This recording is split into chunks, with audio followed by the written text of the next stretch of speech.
Hello guys, good to have you back for another video of Service Reset My Car. In today's video I'm going to show you how you can change the height of an electric trunk lid of a Mercedes GLA. And in this short video I'm going to show you how you can adjust it for yourself. Let's start right away. First of all, open the trunk by pressing it once. You'll see that it stops at the maximum height. Yes. So we're going to adjust it to this height.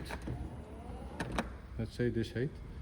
Press it and press it again when it reaches this height. Then the second step is press and hold it for 3 seconds till you hear a beep. 1, 2, 3. That was the beep.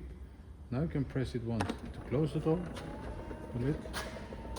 And now you'll see that the trunk lid opens at the adjusted height.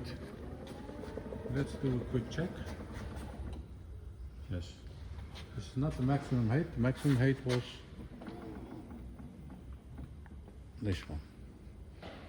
So this was a Mercedes GLA 2015, and this is how you adjust the electronic trunk lid height of a Mercedes. That was it for this video. I want to thank you for watching our videos. Don't forget to subscribe, and I hope to see you next time in another video. Stay safe, take care, bye bye.